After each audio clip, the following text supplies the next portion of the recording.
Barcelona lives the longest day of riots. Via Laietana, epicenter of the battle between radicals and policemen, 77 people are injured in Catalonia, 52 of them in the capital. Two young men from Olot and Banyoles warned them in the early hours of Thursday through Friday. Tomorrow is going to be the biggest night.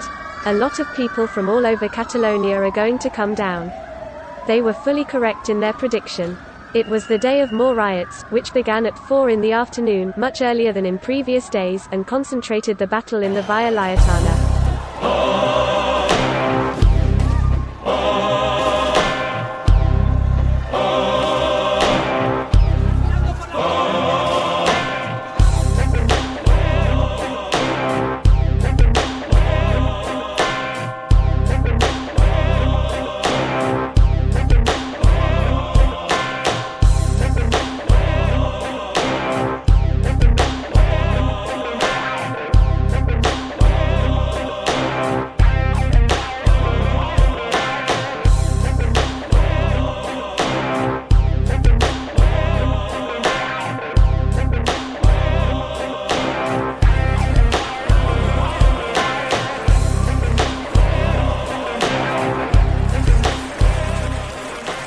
Mossos and the National Police shielded access to the latter's police station on the same street, the usual place for independence protests.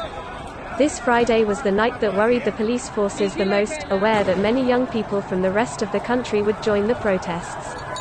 Sources from the Mossos confirmed that since the third day of unrest in Barcelona, Italian, Greek, English and German anarchists had been detected engaged in the anti-capitalist struggle, and it was feared that more anti-systems could arrive yesterday from other countries as well. The riots in the vicinity of the Urquinaona Square lasted more than 6 hours, from 4 o'clock in the afternoon until the agents resorted to the botillo, a tank with a water cannon acquired by the Mossos d'Esquadra in 1994 to disperse mobilizations, and which until now had never been.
It empties the street and its surrounding barricades after a coordinated action between Mossos and the National Police swept the area.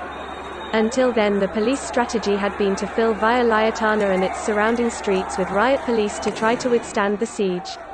The agents responded with tear gas, rubber balls and foam balls to the attacks of the demonstrators, who were conscientiously prepared for the fray. Many of them wore tactical clothing, arm and eye protection, and acted in an organized manner. Although the tear gas jars generated panic, there were those who quickly called for calm and not to flee, while another, equipped with gloves and glasses, picked up the jar to throw it to the other side of the burning neighborhood.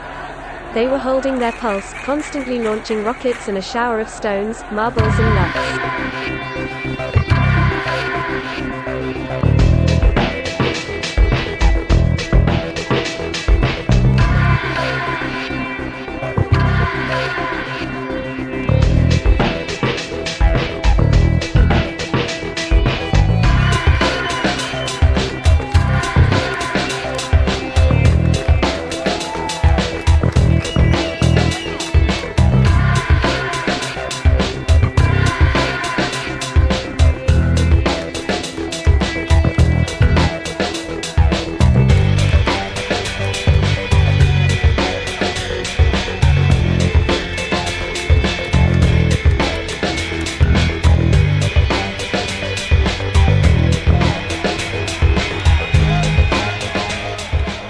After the dispersion of the police forces, the most central streets of Barcelona left a devastating image: shredding, stones, cobblestones everywhere, remains of scorched urban furniture and also rubber balls, blanks and remains of foam bullets. A redoubt of the most radical demonstrators moved through the adjacent streets to the headquarters of the Conselleria d'Interior and the Tribunal Superior de Justícia de Catalunya (TSJC), seizing containers as they passed.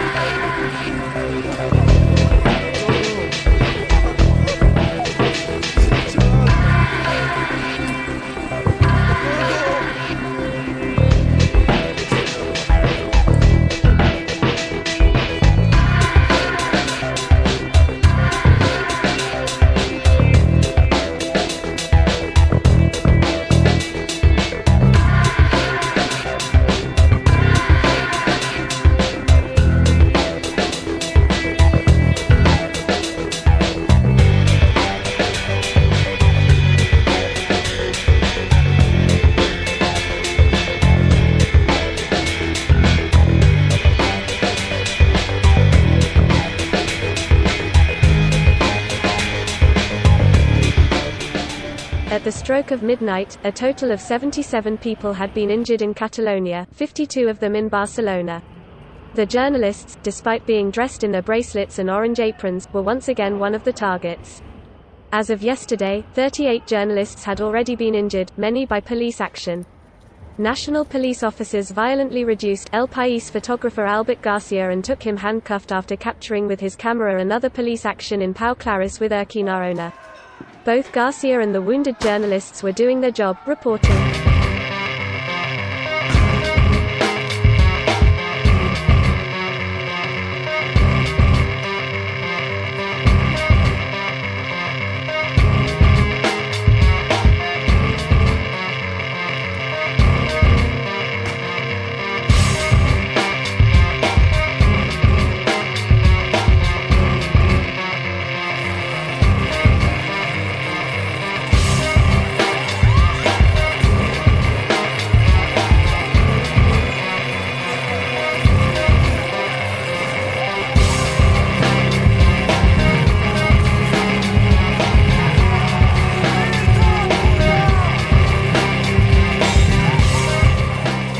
Damage to metro and bus stops in Barcelona during Friday's incidents is valued at more than €200,000.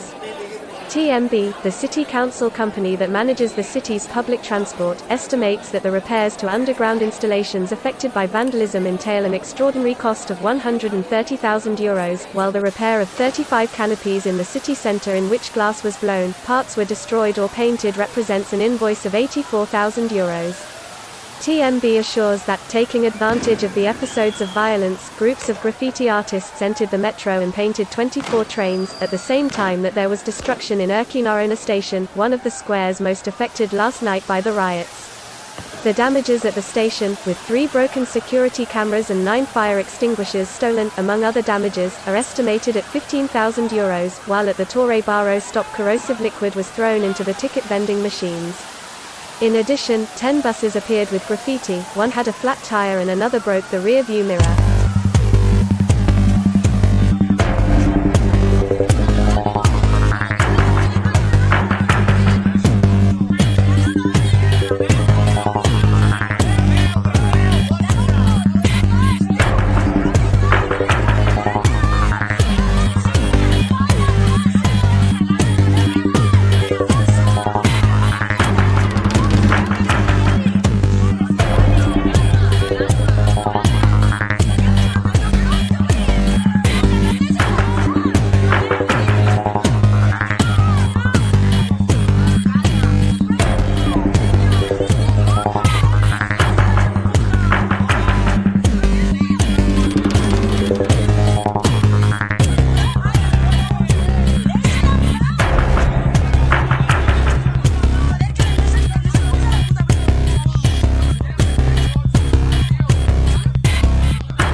Today Saturday has begun a new demonstration in protest of the sentence of the procés, in the same place in which yesterday Friday took place the most dramatic episodes of violence of the week after the day of strike promoted by the independents. Barcelona Square became the epicenter of the most absolute chaos, with barricades raised by the radicals, who again threw incendiary devices, cobblestones and heavy metal pieces against law enforcement officers.